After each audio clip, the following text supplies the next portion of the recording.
First contact amid crisis. The asteroid field at the edge of the Carina Nebula glittered with the reflected light of 1,000 distant stars. Hidden among these tumbling rocks, the remnants of the Selene fleet drifted in formation, their luminescent hulls dimmed to near darkness.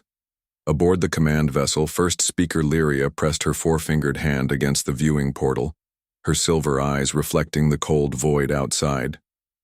"How much longer until they find us?" she asked, her melodic voice tight with tension. Second speaker. Elam checked the sensor readings, his crest flattening against his skull. "The Vorax fleet will detect our heat signatures within 6 hours. Their hunter-seekers are already probing the outer edges of the field." Lyria closed her eyes briefly. The Selene had been running for nearly 3 standard cycles, ever since the Vorax armada had descended upon their home system without warning or provocation. The peaceful Selene, philosophers and artists who had barely developed weapons technology, had been completely unprepared for the brutality of the Vorax, a predatory species that seemed to exist only to hunt and destroy. "How many ships remain in our fleet?" Lyria asked, though she already knew the answer. 42 vessels, replied Elam, 36 of which are civilian transports. Our 6 defensive cruisers have depleted weapon reserves and damaged shield generators. And how many souls? Just over 300,000? The last of our kind, First Speaker. The weight of those words settled on Lyria's shoulders. 300,000 survivors out of a civilization that had once numbered in the billions.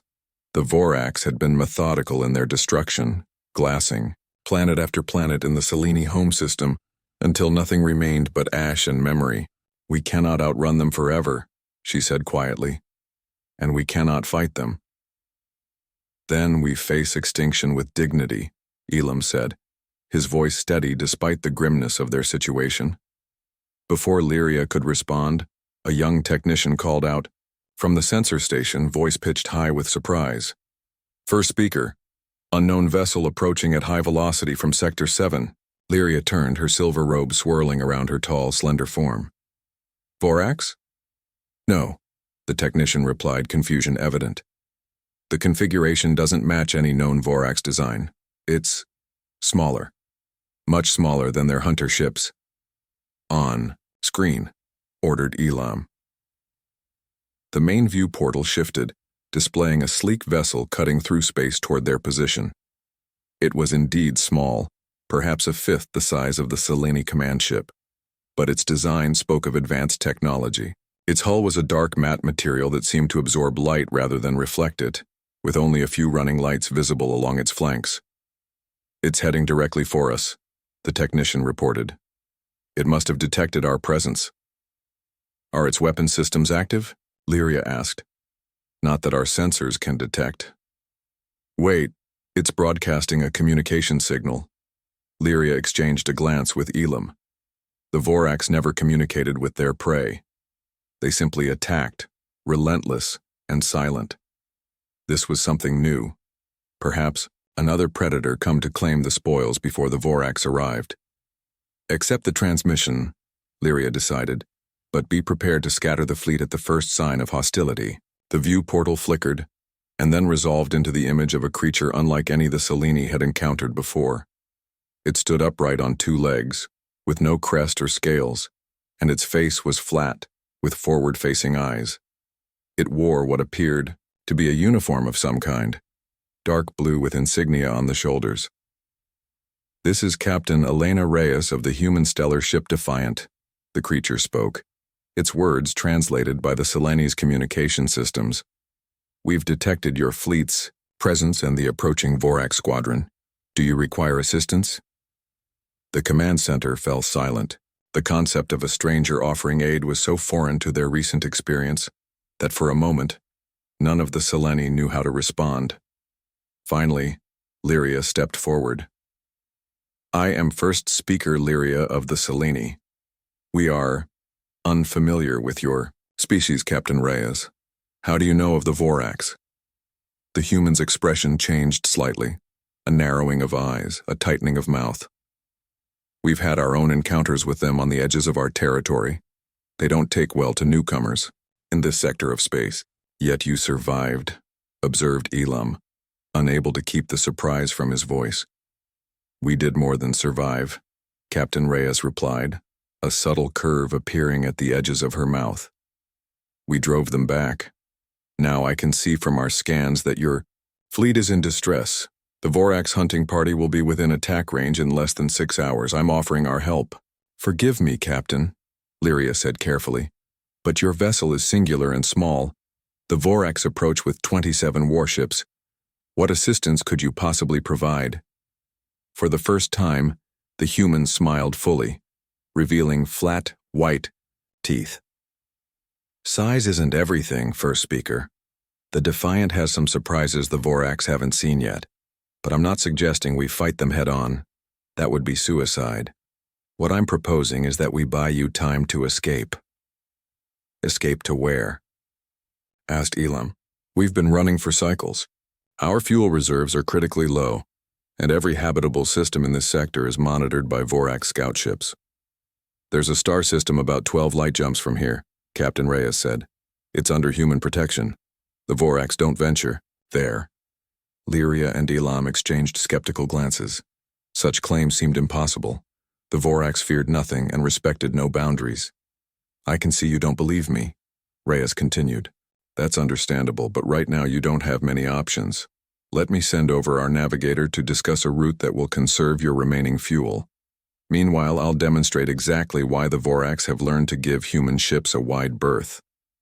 After a brief discussion among the Seleni Leadership Council, they agreed. What choice did they have? Within an hour, a small shuttle had docked with the Seleni command ship, and a human navigator named Lieutenant Patel was explaining the proposed escape route to the Seleni pilots. Meanwhile, the HSS Defiant moved to the edge of the asteroid field, positioning itself between the hidden Seleni fleet and the approaching Vorax ships. What is it doing? Lyria asked, watching the small human vessel on the main display. Lieutenant Patel looked up from the star charts. Captain Reyes is laying a false trail. The Defiant is designed for stealth, but right now it's doing the opposite, broadcasting wide-spectrum energy signatures that mimic your fleet's drive systems. The Vorax will detect it immediately, Elam pointed out. That's the idea, Patel replied with a smile similar to her captain's. They'll follow the Defiant instead of continuing their search here.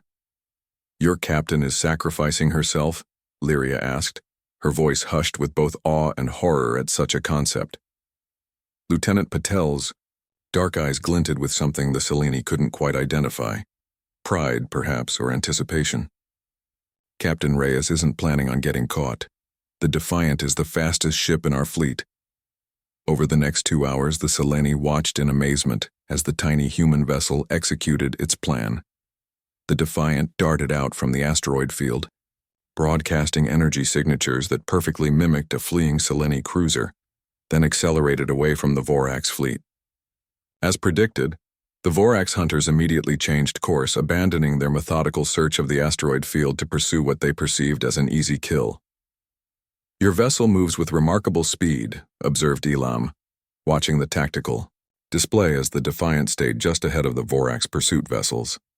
The Defiant is our latest Explorer-class ship, explained Patel, designed for extended reconnaissance in unknown territories. It's not primarily a warship, but it's fast and adaptable.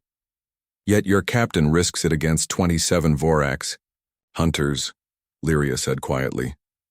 Why? What do the humans gain from this intervention? Lieutenant Patel was silent for a moment, considering. We gain allies potentially, but honestly, first speaker, we would have done this regardless. Humans have a history of standing against predators. It's in our nature. Before Lyria could question this strange assertion, the tactical display showed the Defiant executing a series of maneuvers that seemed to defy conventional space combat tactics. Instead of continuing to flee, the human ship abruptly decelerated, allowing the lead Vorax vessels to close distance, then released a cloud of small objects before accelerating again on a different vector. What are those? Asked the Seleni tactical officer. Decoys and sensor scramblers, Patel replied. They'll confuse the Vorax tracking systems, making them see phantom targets. Sure enough, The Vorax formation broke apart, with hunter ships pursuing targets that didn't exist while the Defiant slipped between their scattered formation. In the confusion, the human ship managed to disable 2 Vorax vessels with precisely targeted strikes before disappearing into a nearby nebula cloud. "Remarkable," breathed Elam. "Such tactics, we would never have conceived of them." "That's why the Vorax fear humans," said Patel. "We don't follow predictable patterns of either prey or predator. We've evolved as both." "Both?" Lyria's silver eyes widened. "I don't understand." Lieutenant Patel smiled enigmatically. "Perhaps Captain Reyes can explain better when she returns. For now, we should prepare your fleet for departure. The Vorax will realize they've been tricked eventually." As the Seleni began powering up their ships for the journey, maintaining minimal energy signatures to avoid detection, Lyria found herself contemplating this strange species that had appeared so suddenly in their darkest hour. These humans, with their flat faces and peculiar smiles, who spoke of being both predator and prey, who charged into danger for strangers without apparent profit. 6 hours later, as the last of the Seleni transports prepared to make the first of 12 light jumps toward promised safety, the communication system activated again. Captain Reyes appeared on screen, her uniform now disheveled, a streak of red liquid on her forehead. "The Vorax have realized the deception," she reported without preamble. "They've abandoned pursuit of the Defiant and are returning to the asteroid, field at maximum speed. You have perhaps 20 minutes before they arrive. Are all ships ready for jump?" "All but the 2 slowest transports," Elam replied. "Their drive systems were damaged in our last encounter. They cannot maintain the acceleration necessary for the jump." Captain Reyes's expression hardened. "How many Seleni aboard those transports?" "Nearly 40,000, Lyria answered, her voice tight. "Mostly young and elderly." The human was silent for a long moment, then nodded sharply. "The Defiant will escort those 2 transports on an alternate route. Lieutenant Patel will lead the main fleet to the rendezvous coordinates." "Captain," protested Patel from beside Lyria, "the Defiant can't outrun the entire Vorax fleet while protecting 2 damaged transports." "We don't need to outrun them, Lieutenant. We just need to outsmart them." Reyes's dark eyes flashed with determination. "The rest of the fleet needs to jump now. That's an order." As the communication ended, Lyria turned to the human lieutenant whose face had gone pale. "Your captain is proposing to sacrifice herself for 40,000 Seleni she has never met. Why would any being do this?" Lieutenant Patel's voice was quiet but steady. "Because that's what humans do, first speaker. We protect our own, and sometimes we decide that our own includes those who need our help the most." As the first Vorax hunter ships reappeared on the edge of their sensors, the main Seleni fleet executed their light jump, vanishing in a flash of distorted space-time. Behind them, the HSS Defiant positioned itself between the remaining Seleni transports and the oncoming Vorax armada, a tiny silver dart against the vast darkness, its weapon systems powering up as it prepared to make its stand. Captain Elena, Reyes sat straighter in her command chair, eyes fixed on the approaching enemy vessels. "All hands to battle stations," she ordered calmly. "Let's show these predators what happens when they corner something that bites back." The human factor, the Vorax command ship loomed in the viewport, a massive spike-covered vessel twice the size of its companions.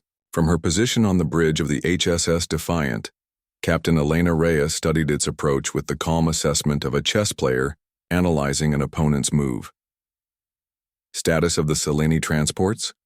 she asked, without taking her eyes from the tactical display.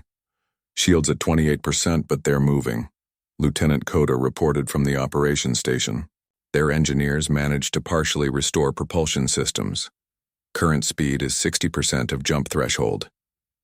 "Not fast enough," Reyes murmured. The 2 damaged Seleni ships carried 40,000 civilians, survivors of a once thriving civilization now reduced to refugees.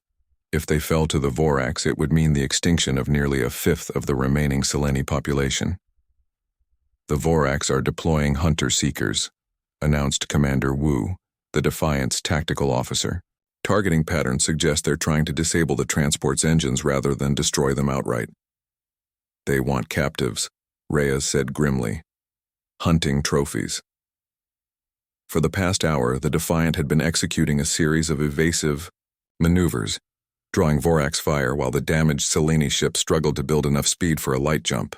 The human vessel had proven remarkably resilient, its advanced shield technology and maneuverability allowing it to survive repeated attacks, but they were running out of both time and options.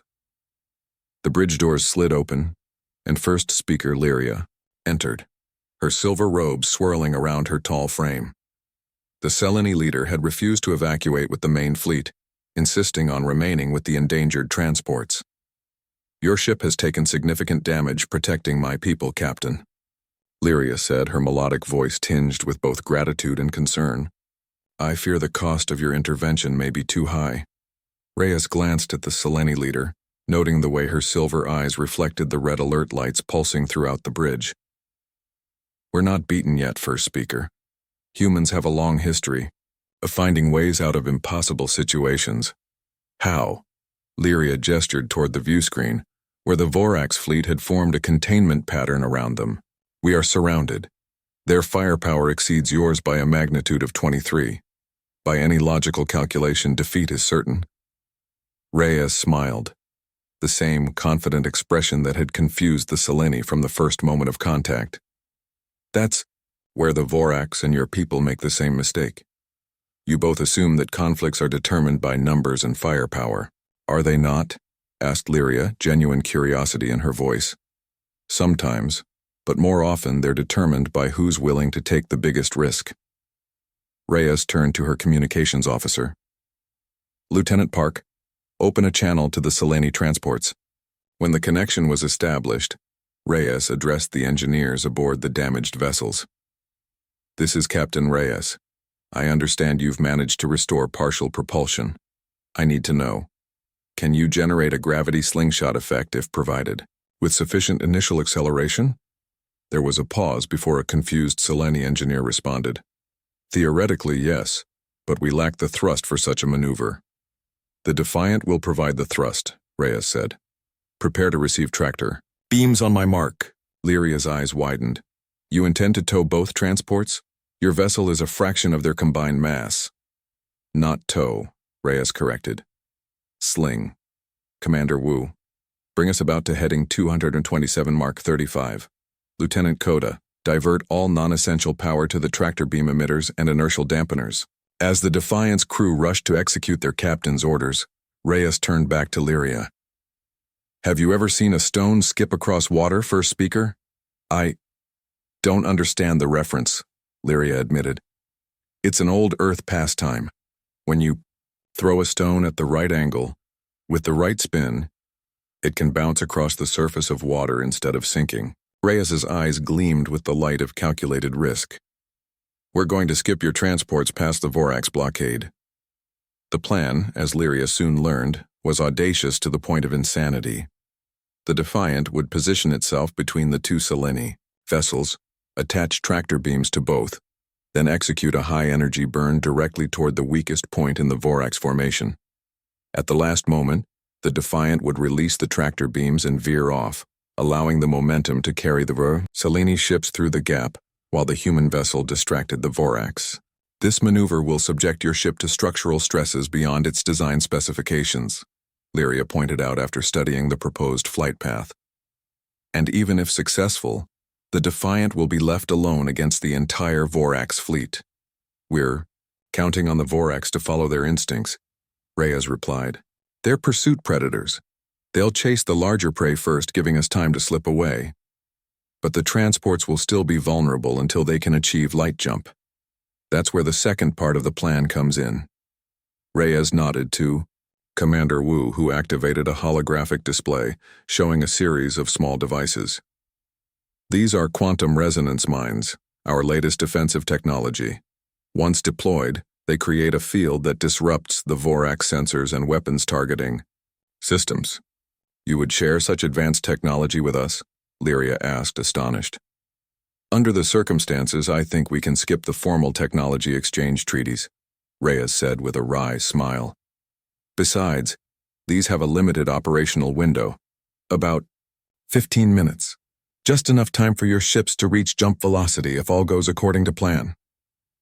As the Defiant moved into position, Lyria observed the human crew with growing fascination. Despite the near certainty of their deaths, they displayed none of the expected signs of fear. Instead, they worked with focused efficiency, occasionally, exchanging what she now recognized as humor, a concept the Seleni understood intellectually but rarely practiced. I must ask you something, Captain, Lyria said quietly as the final preparations were made. Your Lieutenant Patel mentioned that humans evolved as both predator and prey. What did she mean by this? Reyes glanced at the tactical display showing the Vorax ships adjusting their formation in response to the Defiant's movements. Earth, our homeworld, has a complex ecosystem. For most of our evolutionary history, humans were as much hunted as hunters. We had to develop intelligence, tools, and cooperation to survive against larger predators. Like the Vorax, Lyria observed. Much like them, yes. The difference is that the Vorax evolved as apex predators with no natural enemies. They never developed the capacity to understand fear or cooperation. Reyes's expression hardened. That's their weakness. They don't understand why a species would risk itself for others, so they can't predict our actions. Tractor beams at full power, Captain, reported Lieutenant Coda. Seleni transports acknowledging ready status. Reyes nodded. Deploy quantum mines at coordinates Alpha through Delta. Execute slingshot maneuver on my mark. As the bridge crew tensed for the coming acceleration, Reyes turned back to Lyria one last time. You might want to brace yourself, First Speaker. This is going to be a rough ride. The next 3 minutes were a blur of sensation and sound that Lyria would never forget. The Defiant surged forward with impossible acceleration, straining against the mass of the two Seleni transports as its engines burned white-hot. Alarms blared throughout the ship as structural integrity fields struggled to compensate for forces that threatened to tear the vessel apart. Through it all, Captain Reyes remained eerily calm, calling out course corrections and power adjustments, as if this were a routine maneuver rather than a desperate gambit with 40,000 lives at stake. The Vorax reacted exactly as Reyes had predicted, with confusion followed by aggressive pursuit. Their formation wavered as they attempted to target the rapidly accelerating vessels, their weapons fire going wide as the quantum mines activated, creating a chaotic field of sensor distortions. Release tractor beams, now, Reyes ordered as they approached the narrowest gap in the Vorax blockade. The Defiant broke away from the Seleni ships, veering sharply to port. The sudden release of tension sent the two transports hurtling through the gap in the Vorax formation, their momentum carrying them clear of the immediate danger zone. Transports are through, announced Lieutenant Coda. They're continuing on vector toward jump coordinates. And the Vorax? Reyes asked, gripping her armrest as the ship shuddered under enemy fire. Splitting their forces, Commander Wu reported. 2/3 pursuing the transports, 1/3 moving to intercept us. It was exactly what Reyes had hoped for, but not enough. 9 Vorax hunter ships against the Defiant were still overwhelming odds, and the human vessel had expended nearly half its energy reserves in the slingshot maneuver.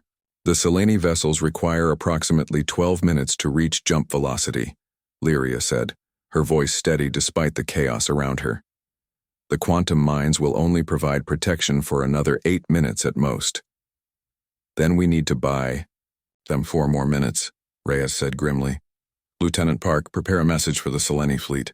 Transmit all our tactical data on Vorax weaknesses and the specifications for the quantum mines. Commander Wu, set a collision course for the Vorax command ship. The bridge fell silent. Captain, Commander Wu began. You heard me, Commander. The Vorax operate on a hierarchical command structure. If we take out their flagship, it will throw their entire formation into disarray. Elena, Lyria said softly, using the captain's first name for the first time. You cannot sacrifice yourselves for us. Reyes met the Selene leader's silver eyes with unwavering resolve. First speaker, in the short time we've known your people, we've learned that you're philosophers, artists, keepers of knowledge that spans millennia. The Vorax would extinguish all of that for the simple pleasure of the hunt. We can't allow that to happen. But you have your own civilization, your own contributions to make to the galaxy. And we will, Reyes said with that same confident smile. But first we need to demonstrate something important to both the Selene and the Vorax. She turned back to her tactical officer. Commander Wu, disregard my previous order. Instead, prepare the Hephaestus protocol. Wu's eyes widened. Captain, that's an experimental system. It's never been field tested. No time like the present, Commander. Reyes turned to her crew. This ship was designed for exploration, but every human vessel carries within it the legacy of our evolution, our capacity to turn the tools of creation into weapons when necessary. At her command, panels along the Defiant's hull slid open, revealing a series of emitters that began to glow with building energy. What is happening? Lyria asked, watching in fascination as the tactical display showed the Vorax ships hesitating in their approach. The Hephaestus protocol, Reyes explained, converts our warp field generators into a directed energy weapon. In theory, it should create a localized disruption in space-time that will temporarily disable any ship caught in its radius. In theory, Lyria repeated. As Commander Wu mentioned, it's never been field tested. Reyes shrugged. The risk of catastrophic failure is approximately 67%. Before Lyria could process this casual acceptance of possible destruction, the Defiant surged forward once more, accelerating toward the heart of the Vorax formation. The ship's hull groaned under the strain as the experimental system drew power from every available system. Hephaestus protocol, at 90% charge, reported Lieutenant Coda. Vorax command ship is adjusting course to intercept. Wait for it, Reyes murmured, her eyes fixed on the tactical display as the distance closed. Wait for it. Now! The Defiant released a pulse of energy unlike anything Lyria had ever witnessed, a rippling distortion that spread outward in a sphere of shimmering blue-white light. As it washed over the Vorax ships, their systems flickered and died, weapons going silent as emergency lights flashed across their hulls. It worked, exclaimed Commander Wu, disbelief evident in his voice. All Vorax vessels within the pulse radius are experiencing complete system failures. The bridge crew erupted in cheers, but Reyes remained focused. How long until they can restore power? Unknown, Captain. But based on the energy readings, I'd estimate at least 15 to 20 minutes. It was enough. More than enough for the Selene transports to reach jump velocity and escape. Status of the Defiant? Reyes asked, noting the multiple warning lights flashing across her command console. Lieutenant Coda's expression sobered. Warp drive is offline. Shields at 12%. Life support functioning at minimal capacity. Can we reach the jump? Coordinates on impulse power? Negative, Captain. The Hephaestus protocol drained our reserves. We have enough power for maneuvering thrusters and essential systems only. Reyes nodded, accepting this information without visible disappointment. Open a channel to the Selene transports. When the connection was established, she addressed them directly. This is Captain Reyes. The Vorax fleet will be disabled for approximately 15 minutes. That gives you more than enough time to reach jump velocity and escape. Do not, I repeat, do not, attempt to return for the Defiant. We'll find our own way out. There was a pause before the response came, not from the transport captains but from the engineers Reyes had spoken to earlier. Captain Reyes, we have analyzed the energy fluctuations from your ship's unusual weapon. We believe we can modify our transporter technology to boost your remaining power reserves. How? Reyes asked, her interest piqued despite their dire situation. By channeling a portion of our jump field through your ship's systems at the moment we initiate our light jump. It is theoretically possible to create a, how did you describe it? A slingshot effect that could carry your vessel alongside ours. Commander Wu looked up from his console. That's actually plausible, Captain. If we reconfigure our shield harmonics to match their jump field frequency, we might be able to ride the wake of their transition. For the first time since the battle began, genuine surprise showed on Reyes's face. "Well, I'll be damned," she murmured. "It seems our new friends have a few tricks of their own." Over the next 10 minutes, as the disabled Vorax fleet drifted, helplessly nearby, human and Seleni engineers worked feverishly to synchronize their technologies. It was a testament to both species' adaptability, the humans' practical ingenuity melding with the Seleni's theoretical brilliance to create an improvised solution that neither would have conceived alone. "Jump field synchronization complete," reported Lieutenant Coda. "Seleni transports are at jump velocity. Initiating transition in 5, 4, 3, 2, 1. The view screen flared with light as the Seleni vessels vanished into fold space. For a heart-stopping moment, nothing happened aboard the Defiant. Then, with a shudder that ran through the entire ship, the human vessel was pulled into the wake of the Seleni jump, riding the ripples of distorted space-time like a surfer catching a perfect wave.